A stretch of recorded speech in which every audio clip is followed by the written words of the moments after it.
से पहले वो मंदिर जाने लगे, लेकिन वो फिर 20 करोड़ मुसलमानों की गारंटी नहीं है।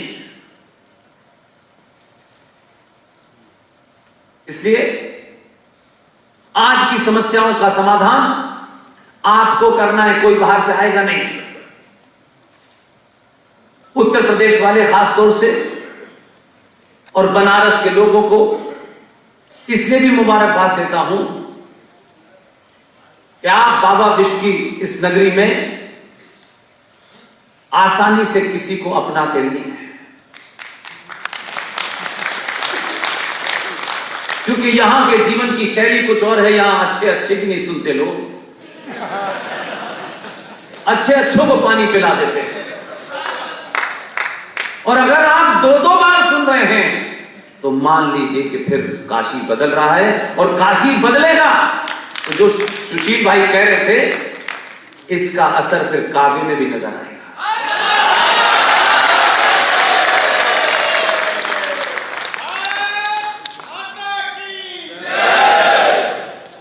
जो भारत माता की जय का नारा लगाए, अच्छी बात है, कोई बुरी बात नहीं। ये कोई पॉलिटिकल पार्टी का जलसा नहीं है।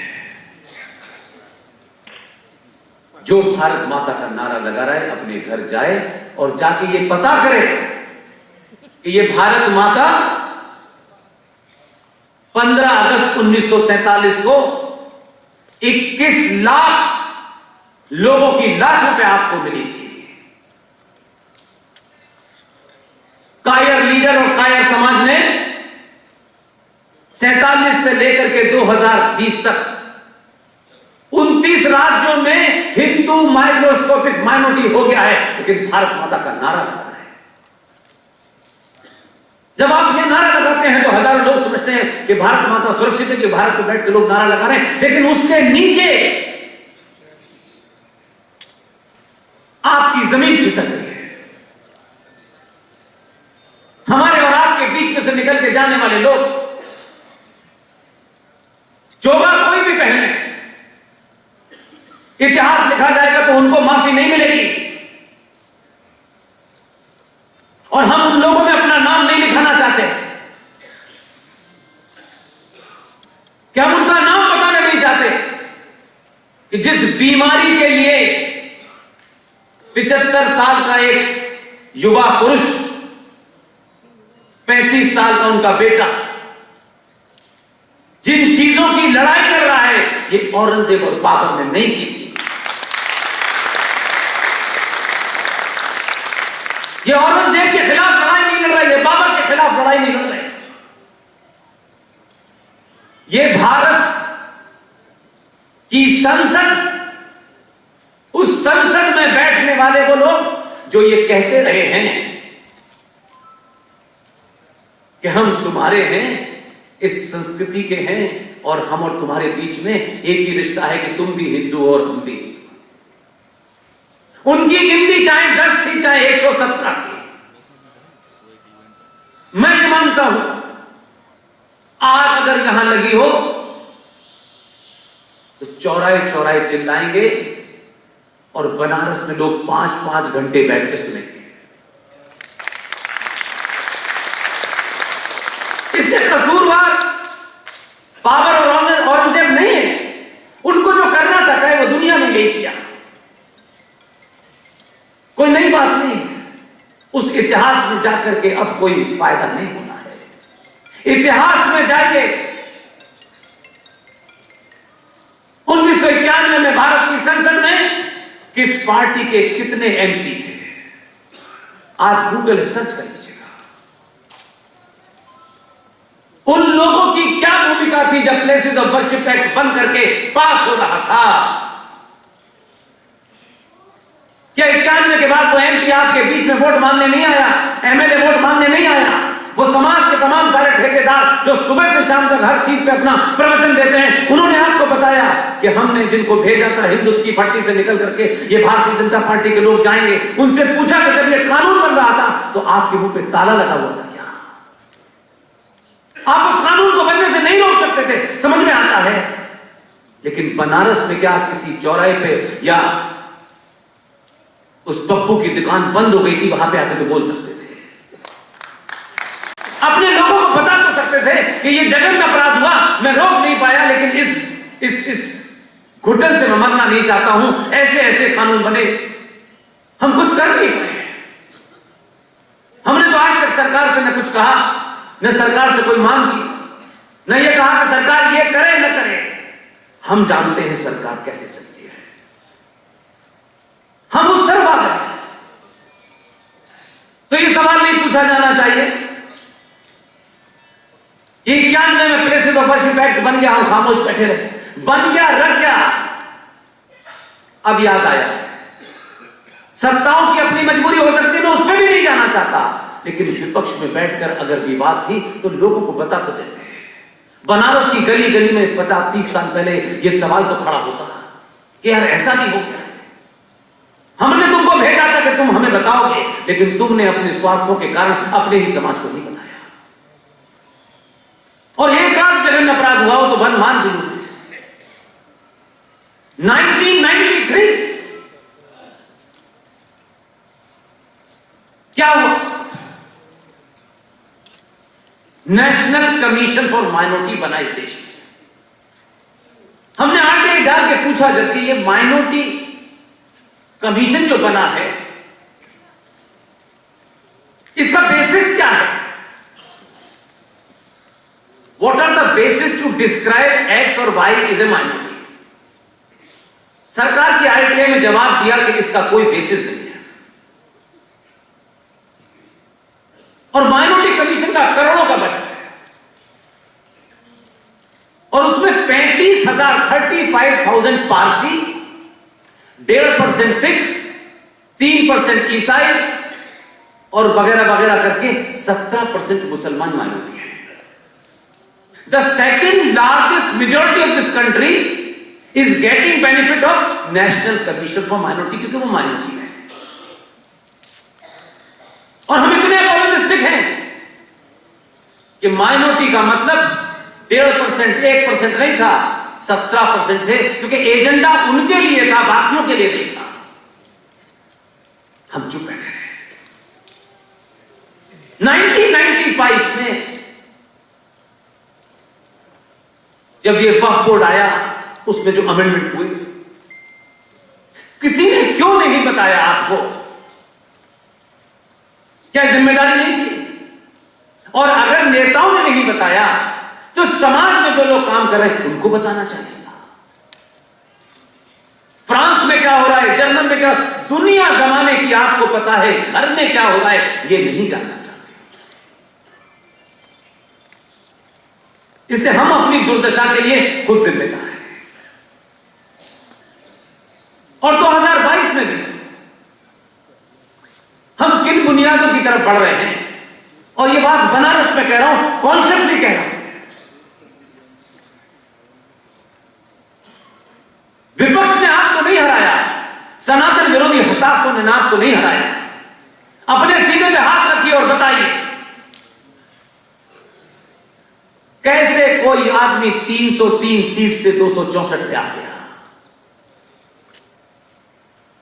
ये चिंता मनन नहीं करना चाहिए, आ गया बस, इससे खुश हैं। कौन लोग हैं जिन्होंने ये किया?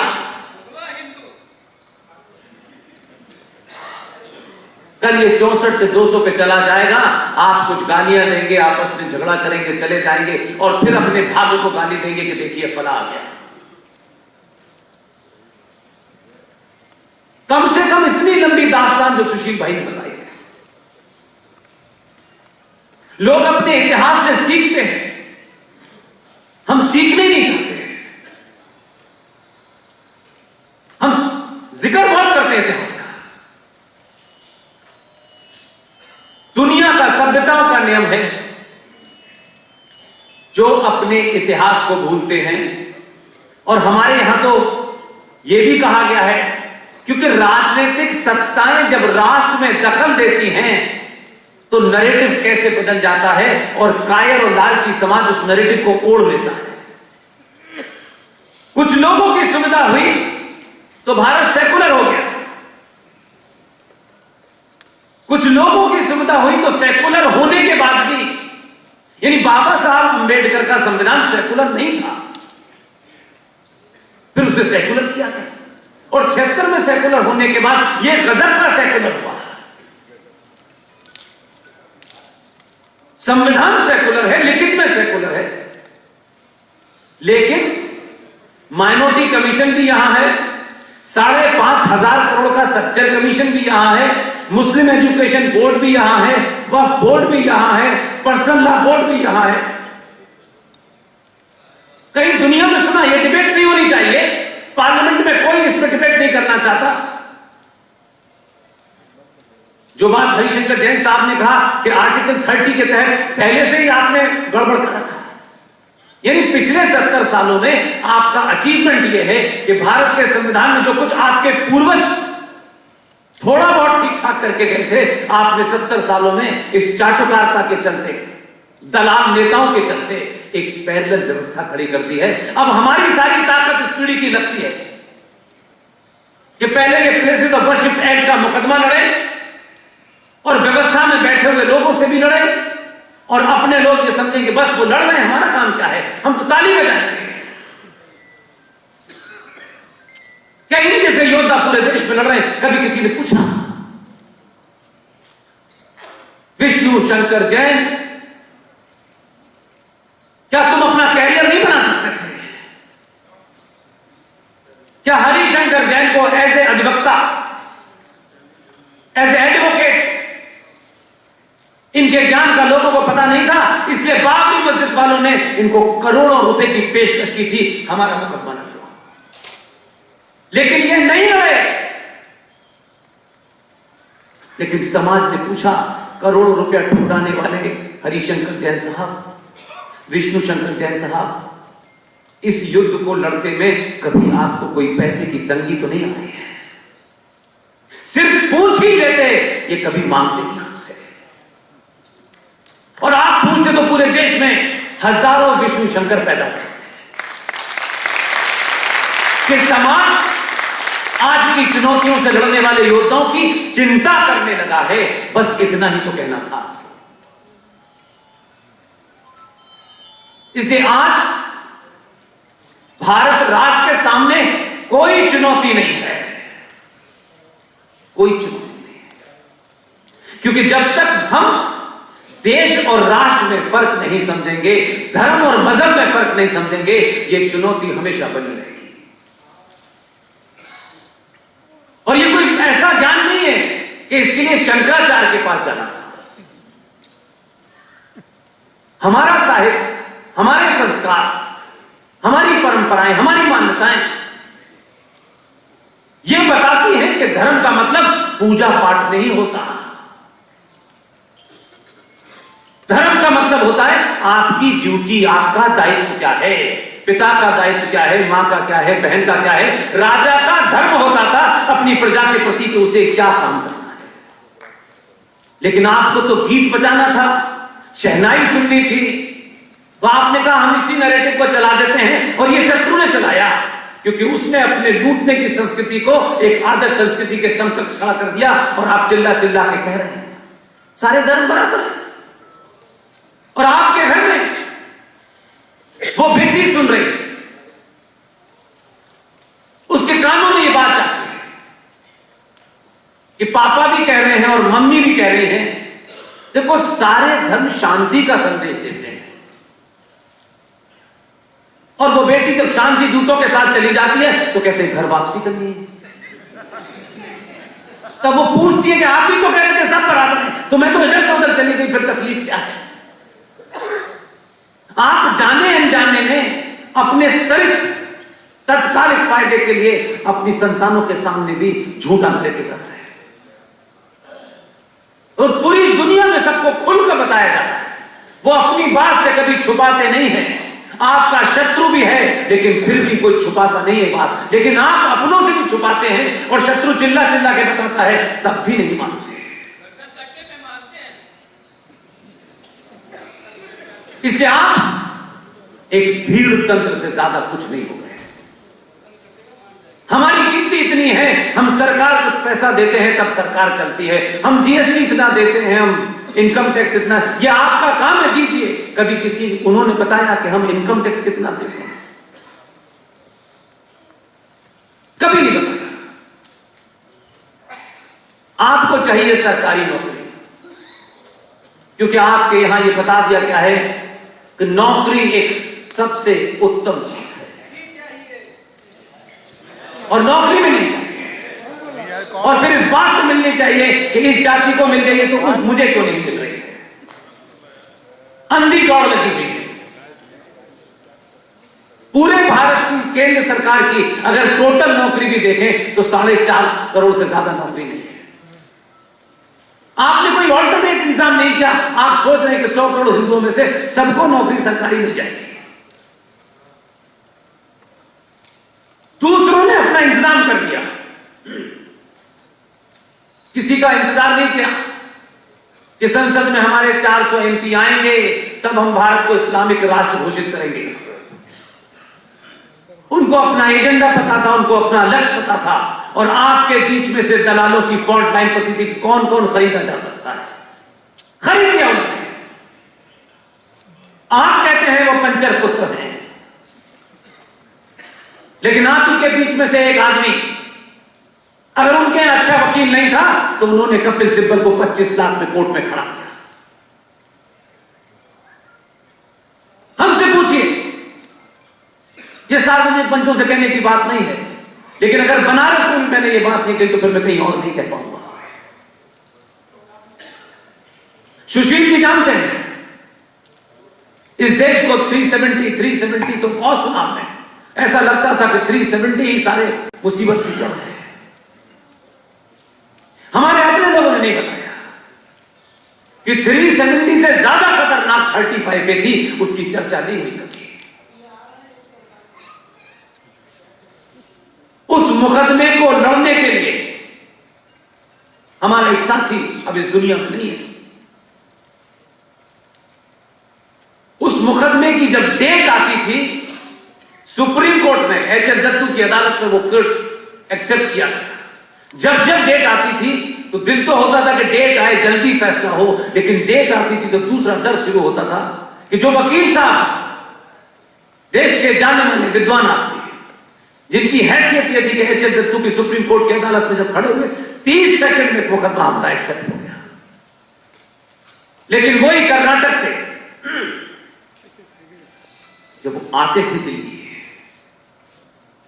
तो उस 80 साल के बुजुर्ग से हम ये नहीं कह सकते थे कि अपनी टिकट करा। टिकट चंदे से खरीदते थे हम लोग, किसी तरह उनकी टिकट के पैसे हो जाए। टिकट ले ली और दिल्ली पहुंचे, पता चला कि जज साहब आए नहीं, अगली डेट की। ऐसा लगता था कि बस हमारी लड़ाई समाप्त हो जाएगी। हमारी स्थिति यह है आज भी। माफ कीजिएगा, मैं किसी का हिसाब किताब घर लेके नहीं जाता हूं, पब्लिकली बराबर करता हूं। एक राज्य है उत्तर प्रदेश से लगा हुआ, सुना है वहां 4 बार से कोई मुख्यमंत्री है लगातार। मैं उनके राज्य में उनके निवास में बोल के आता हूं, क्या स्कूल की किताबों में बच्चों को पढ़ाना है? एक राजा था जो 4 बार रहा, बस इतना ही पढ़ाना है या कुछ करना भी है? राजा का काम बुजुर्गों को तीर्थ में भेजने का नहीं होता कि हमने बुजुर्गों का इंतजाम कर दिया है, ये तीर्थ पे जाएंगे। राजा वही जिंदा रहता है जो अपने समय की चुनौतियों को अपने सामने समाप्त कर देता है। उस सरकार के अंदर और बाहर कौन लोग हैं जो भोजशाला को 4 बार मुख्यमंत्री होने के बाद ये साहस नहीं जुटा पा रहे कि ये भोजशाला का मामला समाप्त होना चाहिए? विष्णु शंकर काशी से दिल्ली जाएंगे, दिल्ली से फिर फ्लाइट पकड़ के वहां जाएंगे। क्या हमारे बीच में विष्णु शंकर नहीं? वो कन्विक्शन क्यों नहीं है? क्या विष्णु शंकर ने कभी खड़े होकर के, इनके पिताजी ने कभी ये बताया कि हम कैसे रोक रहे हैं? नहीं। और ये भी जो मैं कह रहा हूं, ये मेरी कथा है, उन बेचारों ने कभी मुझे ऐसा एहसास भी नहीं कराया। तो हम किसी के पूछने का, बोलने का, भीख मांगने का इंतजार करेंगे? हम खुद नहीं पूछ सकते, हम खुद कुछ नहीं कर सकते। हम कितनी बार कश्मीर गए, कश्मीर की कहानी आज भी आधे से ज्यादा देश नहीं जानता, जानता ही नहीं है। हम तो इसको 12-13 साल से लगातार बोल रहे हैं, और आज भी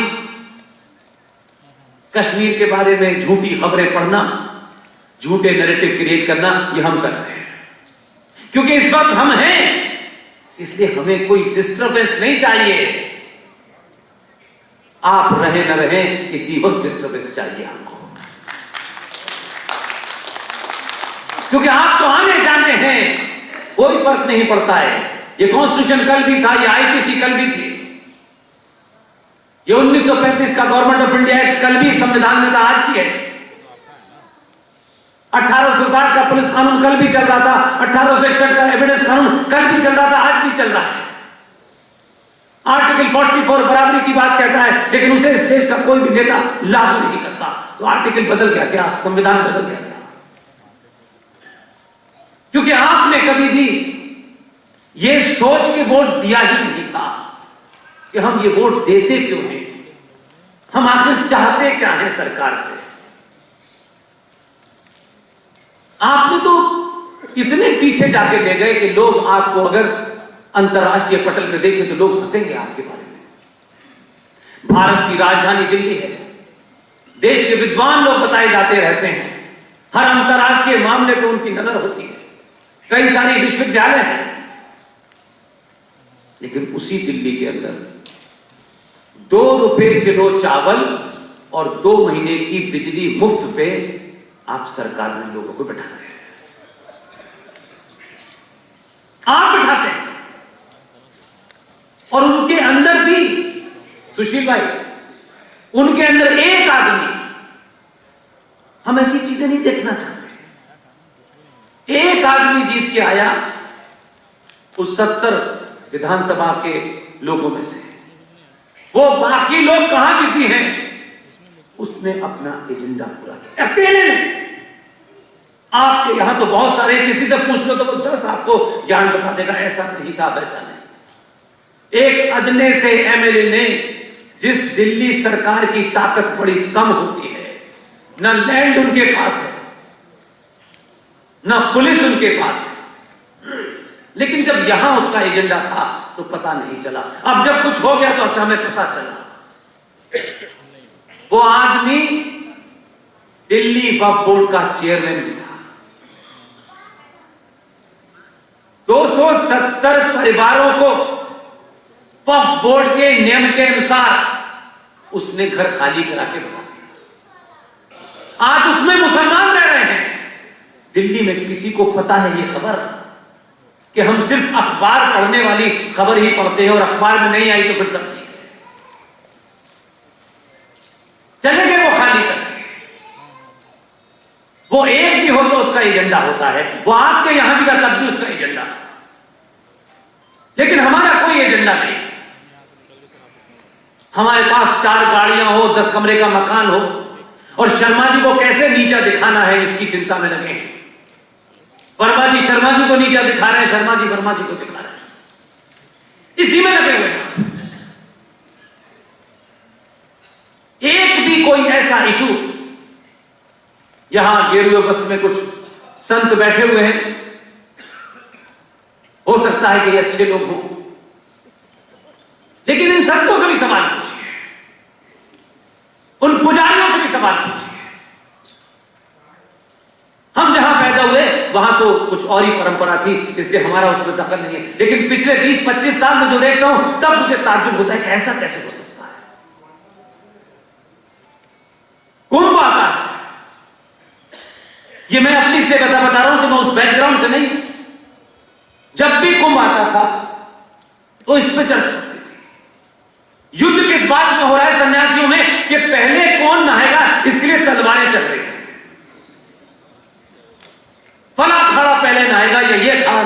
इसके ऊपर हत्याएं हुई,